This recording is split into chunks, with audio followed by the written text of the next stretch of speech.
दोस्तों, नेपाल के इतिहास में पहली बार सोशल मीडिया बैन को लेकर लाखों युवा सड़क पर हैं और सरकार का विरोध कर रहे हैं। और ताजा जानकारी यह है कि तकरीबन 25 लोग इस हिंसक प्रदर्शन में अपनी जान गंवा दिए और तकरीबन 200 से अधिक लोग घायल हो चुके हैं। सबसे पहले ये 5 तस्वीरें देखिए दोस्तों। ये 5 तस्वीरों में पहली तस्वीर आप देखेंगे तो आपको खचाखच लोग भरे हुए दिखाई देंगे।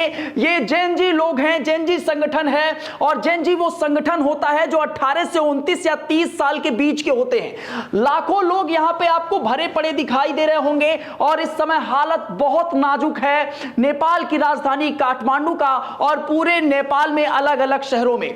दोस्तों, दूसरी तस्वीर देखिए। दूसरी तस्वीर आप देखेंगे तो किस तरीके से बैरिकेडिंग लगा हुआ है और संसद भवन के बाहर किस तरीके से सिक्योरिटी जो है वो उन जेनजी लोगों को रोकने की कोशिश कर रही है जो यहां पे प्रदर्शन कर रहे हैं। और उसके बाद भी बैरिकेडिंग को क्रॉस करके तोड़कर जेनजी जो है वो संसद भवन की दीवारों को लाग रहे हैं। उसके बाद पुलिस और प्रदर्शनकारियों में हिंसक झड़प होती है, पुलिस गोलियां चलाती है और कईयों लोग इसमें अपनी जान गंवा देते हैं और सैकड़ों लोग इसमें घायल हो जाते हैं। दोस्तों, तीसरी तस्वीर आप देखिए। तीसरी तस्वीर ये संसद भवन के गेट दीवारों की तस्वीर है। दीवार पर किस तरीके से जो कांच लगा हुआ है, जो लोहे लगे हैं, उसको लेकर प्रदर्शनकारी उसको तोड़ रहे हैं, लगातार उस पर वार कर रहे हैं। तो ये तस्वीरें तीसरी है जो बहुत ज्यादा वायरल इस समय सोशल मीडिया पर चल रही है। चौथी तस्वीर देखेंगे दोस्तों, एक लड़की जो अपने हाथों में पेपर में लिखी हुई है कुछ और उसको लेकर प्रदर्शन कर रही है। लिखी है कि future of youth is in danger, time to wake up, stop corruption. और किस तरीके से भ्रष्टाचार, सोशल मीडिया पर बैन, महंगाई और तमाम ऐसे मुद्दों को लेकर जेनजी संगठन इस समय आक्रोशित है और उसी की आड़ में जो विपक्ष के लोग हैं अपनी राजनीतिक रोटियां जो है वो सेकते हुए नजर आ रहे हैं। पांचवी तस्वीर देखिए किस तरीके से इन दीवारों को, ये संसद भवन की दीवारें हैं और संसद भवन की दीवारों को किस तरीके से जो प्रदर्शनकारी लोग हैं वो कूदते हुए नजर आ रहे हैं और अंदर जाने के लिए, प्रवेश करने के लिए लगातार जो है वो इसी तरीके से काम कर रहे हैं। हाथ में जो है वो नेपाल के झंडे हैं, हाथ में तख्तियां हैं जो विरोध करने के लिए लिखी गई हैं। और इसी के साथ यह भी है कि जो सत्ता में लोग हैं और बुजुर्ग हो चुके हैं उन नेताओं को हटाया जाए, इस प्रकार के नारे भी लगाए जा रहे हैं। और सोशल मीडिया बैन करने के बाद यह आग पूरी तरीके से फैल चुकी है और इस समय सरकार जो है वो इमरजेंसी मीटिंग बुलाई हुई है नेपाल की सरकार। और उससे पहले तकरीबन अभी 3 साढ़े 3 बजे की बात है जब वहां पे सिक्योरिटी काउंसिल की वहां पे मीटिंग हुई। यह तय किया गया कि आगे किस प्रकार से सुरक्षा कर्मी कहां कहां पर कैसे कैसे काम करेंगे। पूरे नेपाल में इस समय कर्फ्यू लगा दिया गया है और खुद बॉर्डर जो भैरवा है, इसके साथ ही बुटवल है, यहां पर भी 4 बजे से कर्फ्यू लगा दिया गया है। काठमांडू में पूरे कर्फ्यू जैसे हालात हैं और जो 10 बजे तक कर्फ्यू का समय सीमा था उसको बढ़ा दिया गया है। इसी के साथ उपराष्ट्रपति, राष्ट्रपति, प्रधानमंत्री, वित्त मंत्री और गृह मंत्री के आवास के बाहर, उनके कार्यालय के बाहर भी कर्फ्यू जैसे हालात हैं और वहां पे कर्फ्यू लगा दिया गया है। और जो कर्फ्यू को पूरी तरीके से ऑपरेट करता है वो आर्मी के जवान होते हैं नेपाल में और ऑफिस के बाहर आर्मी के जवान इस समय तैनात किए गए हैं और कई टुकड़ियां जो है वो संसद भवन के बाहर तैनात की गई हैं ताकि उन प्रदर्शनकारियों को रोका जा सके। लेकिन प्रदर्शनकारी रुकने का नाम नहीं ले रहे हैं। और इस दौरान जो वहां के पास के 2 हॉस्पिटल हैं वहां पे जो लोग गए हैं, जो घायल हुए हैं, उनकी संख्या 200 बताई जा रही है, ताजा आंकड़े ये कह रहे हैं। और वहीं के नेपाल के एक वरिष्ठ पत्रकार जो है वो ये बता रहे हैं कि आंकड़े भले अभी 16-17 लोगों की जान गंवाने के हैं लेकिन 25 से भी अधिक लोग इसमें जान गंवाए होंगे। अभी तो लाखों की भीड़ सड़कों पर आपको दिख रही है। अब आप सोचिए इसमें से बहुत ऐसे घायल लोग होंगे जो हॉस्पिटल अभी तक नहीं गए होंगे, बहुत ऐसे लोग होंगे जो लापता होंगे। और यहां पर सीधे जो काठमांडू प्रशासन है उसका निर्देश है कि कोई भी ऐसा प्रदर्शनकारी अगर सरकारी चीजों को नुकसान पहुंचा रहा है तो उसको देखते ही गोली मार दिया जाए। यह काठमांडू के प्रशासन का सीधा निर्देश है। आगे क्या कुछ हमारे पास जानकारी है वो आपको बता दिए चलते हैं। दोस्तों, सबसे पहले आप देखिए कि ये सारी चीजें शुरू कहां से हुई। शुरू इस वजह से हुई क्योंकि नेपाल में 26 ऐसे सोशल मीडिया प्लेटफॉर्म को बंद किया गया है जो रोजमर्रा के दैनिक जीवन में उपयोग होने वाली चीजें हैं। फेसबुक देखिए किस तरीके से, कितने बड़े पैमाने पर लोग यूज करते हैं। इंस्टाग्राम कितने बड़े पैमाने पर जो लोग हैं वो यूज करते हैं और युवा जनरेशन यूज करता है। और आज का ये बवाल जो है वो युवा जनरेशन ही कर रहा है, जेन जी ही कर रहा है। नेपाल में युवा पूरी तरीके से आक्रोश है और ओली सरकार का विरोध खुलेआम कर रहे हैं। इसमें तकरीबन 16 लोगों की मौत की पुष्टि अभी तक क्लियर हो चुकी है, लेकिन लोग बता रहे हैं कि इसमें जान और भी लोगों की गई है और इसके साथ ही तकरीबन 200 से अधिक लोग इसमें घायल हुए हैं। पुलिस ने प्रदर्शनकारियों पर आंसू गैस के गोले फेंके हैं और इस बीच में एक ऐसी तस्वीरें भी वायरल हुई जहां पे आंसू गैस का गोला आता है एक लड़के के पास और वो लड़का फिर वापस से पुलिस के पास, प्रशासन के पास वो आंसू गैस का गोला फेंकता है। सड़क पर जेनजी का ये प्रदर्शन संसद भवन पर भयंकर तोड़फोड़ हुई और उसी तोड़फोड़ को लेकर दोस्तों गोलीबारी हुई और हिंसक झड़प हुई और उसके बाद कई लोगों की जान गई। कई जगहों पर पूरी तरीके से कर्फ्यू लगा दिया गया है। भ्रष्टाचार और महंगाई ये सारी चीजें भी इंक्लूड हो गई हैं। दोस्तों ये कहा जाता है कि नेपाल सरकार जो है वो चीन से बहुत अधिक इन्फ्लुएंस रहती है। तो ये भी कहा जा रहा है कि जिस तरीके से महंगाई बढ़ी, दूसरे देशों के जो सत्ता है वो किस तरीके से नेपाल पे जो है वो चढ़ाई की, या फिर ये कहें नेपाल की जो सरकार है वो उन देशों से इन्फ्लुएंस हुई। ये तमाम ऐसी चीजें हैं दोस्तों। और समय समय पर राजतंत्र की मांग, राजशाही की मांग भी एक बड़ी चीज है। जो जब 26 सोशल मीडिया प्लेटफॉर्म बंद किए गए तो उसके बाद ये चीजें जो है ये विरोध उग्र हो गया और उसके बाद लोगों के पास ऑप्शन ही नहीं बचा कि वो अपना विरोध कहां से जताएं, क्योंकि सोशल मीडिया पूरी तरीके से बैन कर दिया गया था। नेपाल में नई क्रांति हो गई है और ये नई क्रांति युवा पीढ़ी के लोगों ने की है, जेनजी लोगों ने की है और इसी के साथ काठमांडू में पूरी तरीके से अशांति फैल गई है। सरकार ने इमरजेंसी मीटिंग बुलाई है, वो 6 बजे आज संपन्न होनी है, लेकिन उससे पहले सिक्योरिटी काउंसिल की मीटिंग हुई है जिसमें यह तय किया गया है कि कैसे अब जो सेना है वहां की कैसे इस बेकाबू जो हिंसक प्रदर्शन है उससे कैसे निपटने वाली है। जेनजी युवाओं की मांग यह है कि सत्ता में जो भी लोग हैं उनको रिटायर किया जाए, जो बुजुर्ग लोग हो चुके हैं उनको रिटायर किया जाए और एक खास का निशाना ओली सरकार पर है।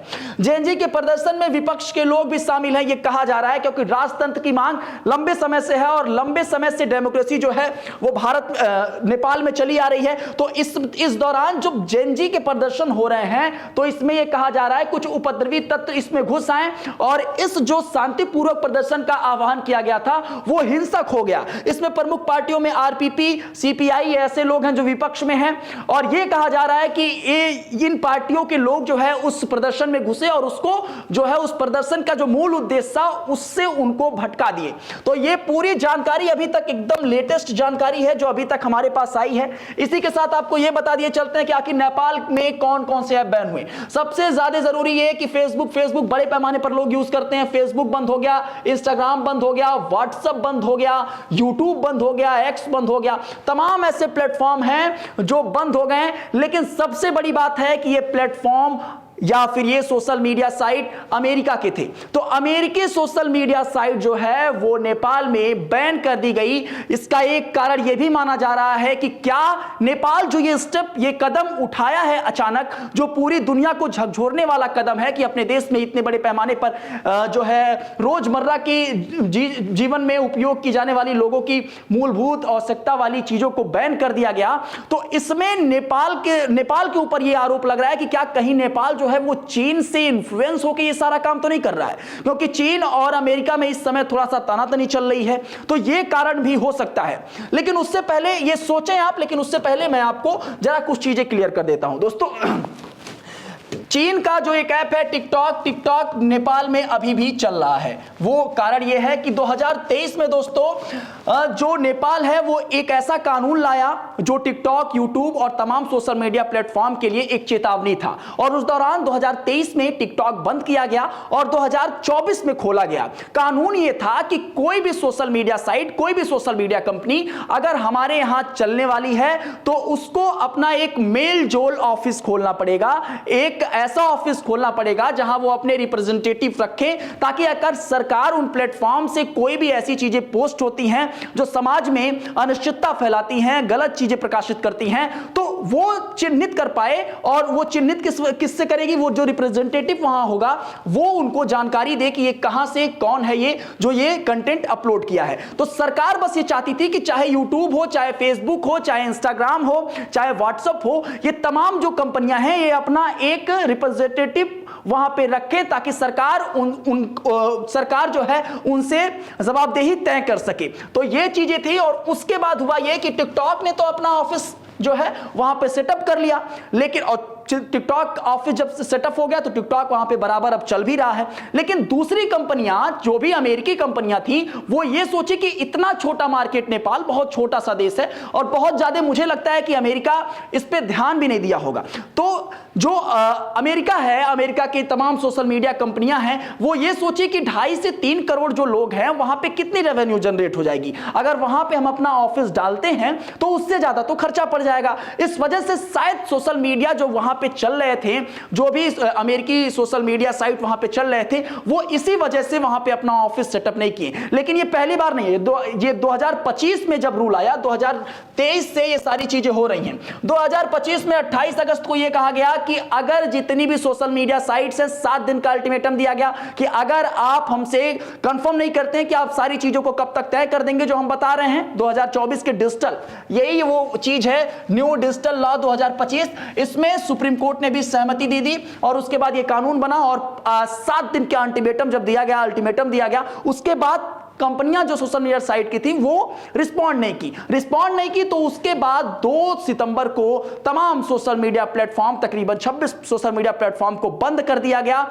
और उसके बाद चारों तरफ अफरा तफरी मच गई और यहां तक कि नेपाल के नागरिक उसके बाद विरोध करने लगे। और उसी विरोध का नतीजा है कि आज इतने बड़े पैमाने पर वहां पे विरोध हो रहा है और लोग सड़कों पर हैं, सरकार का विरोध कर रहे हैं, ओली सरकार का विरोध कर रहे हैं। लेकिन ये तो रही वो बात जो आप जानते हैं। अब दूसरी चीज समझिए दोस्तों, राजतंत्र की मांग विपक्ष लगातार कर रहा है, लोग भी कर रहे हैं। तो इसमें यह कहा जा रहा है कि सरकार सोशल मीडिया बैन इसलिए कर रही है क्योंकि सरकार जो है वो लोगों के फ्रीडम ऑफ स्पीच जो है उसकी अवहेलना कर रही है, ताकि जो लोग हैं वो स्वतंत्र होकर अपनी बातें बोल ना सके, आवाज उठा ना सके। और राजतंत्र की जो मांग है वो बीते कुछ दिनों से तूल पकड़ रही थी। अब सरकार को लग रहा था डर और इसी वजह से सरकार जो है इन तमाम सोशल मीडिया को बैन की है। यह कहना नेपाल के तमाम नागरिकों का है जो इस समय सोशल मीडिया बैन की खबरों से या सोशल मीडिया के बैन से आहत हैं। तो यह भी एक बड़ा कारण है जो सोशल मीडिया बैन करके सरकार जो है वो मैसेज देना चाहती है। लेकिन सरकार का इसमें पॉजिटिव पॉइंट यह लग रहा है कि सरकार यह कह रही है कि अगर कोई कंपनी है और वहां के देशों के लिए सरकार सोच रही है, कोई कंपनी है तो वहां अपना रिप्रेजेंटेटिव एक ऑफिस बैठा दे ताकि वो अकाउंटेबल हो जाए, वो कंपनी और वो ऑफिस, कि यहां जो भी चीजें अपलोड हो रही हैं जिस भी प्लेटफॉर्म से, कौन उसको अपलोड कर रहा है उसकी पूरी जानकारी कम से कम सरकार तक पहुंच सके। अब सबसे बड़ा बात दोस्तों यह है कि भारत में क्या सोशल मीडिया बैन हो सकता है, यह एक बड़ा सवाल है। इसकी संभावनाएं दोस्तों बहुत कम है, क्योंकि अगर आप माने भारत में तो मेटा यानी फेसबुक की कंपनी जो भारत में 2024 में तकरीबन 2.7 बिलियन जो है वो रेवेन्यू जनरेट करती है। यूट्यूब जो है गूगल 14,300 करोड़ रुपए 2024 में जनरेट करता है। तो ये बहुत बड़े पैमाने पर पैसे जो है वो अमेरिकी कंपनी कमा रही है। अब जब अमेरिका ने भारत पर 50% का टैरिफ लगाया, उसके बाद ये सवाल उठने लगा क्या भारत के पास इतना भारत सक्षम नहीं है कि भारत अपने सोशल मीडिया, अपना ऐप जो है यूज करे। तो ये संभावनाएं कितनी हैं ये भी जरा देख लीजिए दोस्तों। सबसे पहले भारत शेयर चैट, कू, मौज, चिंगारी ऐसे ऐप तमाम हैं जो भारत में हैं, लेकिन इनकी स्थिति जो है वो डमाडोल है। इन पे डिपेंड तो रह सकते हैं आप, लेकिन इनकी स्थिति जो है वो डमाडोल लगती है। शेयर चैट से 5% इंप्लॉई जो है अपने इंप्लॉइयों को निकाल दिया।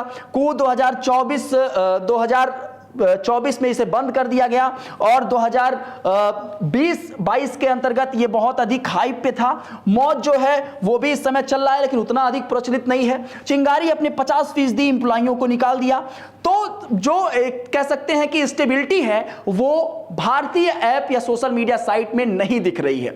दूसरी चीज निकालने की अगर बात रही तो जो भी अमेरिकी कंपनियां हैं भारत में, वो वहां के अमेरिकी लोग तो काम करते ही हैं, इसके साथ ही जो अमेरिका में कंपनियां हैं वहां पे भारतीय लोग भी काम करते हैं। तो डिपेंडेंसी के कारण भी एक बड़ा कारण है जिससे सरकार इस प्रकार के निर्णय नहीं ले सकती। वैसे सरकार जब 50% जो है टैरिफ अमेरिकी सरकार ने लगाया भारत पे, तो यह सवाल उठने लगा कि क्या भारत भी उन तमाम तमाम सोशल मीडिया साइट को बैन करेगा अमेरिका के, जो भारत में चल रही हैं। तो अभी तो फिलहाल इस तरीके की कोई खबरें सामने नहीं आ रही हैं, लेकिन एक बड़ा सवाल है कि अगर ऐसा होता है तो क्या भारत जो है इससे निपटने के लिए तैयार है या नहीं है।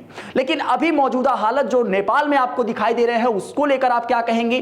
क्या आपने इस तरीके का कोई आक्रोश किसी भी देश में सुना था कि सोशल मीडिया साइट बैन होने के बाद किसी सरकार को लेकर इस तरीके की चीजें सामने आई कि लाखों जो आबादी है, जो युवा जनरेशन है, वो सरकार के खिलाफ प्रदर्शन कर रही है, उसमें भ्रष्टाचार भी इंक्लूड है, उसमें तमाम ऐसे मुद्दे इंक्लूड हैं जो सरकार को घेरते हुए युवा जनरेशन इस समय निकाल रही है। इस पूरी खबर पर आपकी क्या राय है? अपनी प्रतिक्रिया दीजिएगा। धन्यवाद।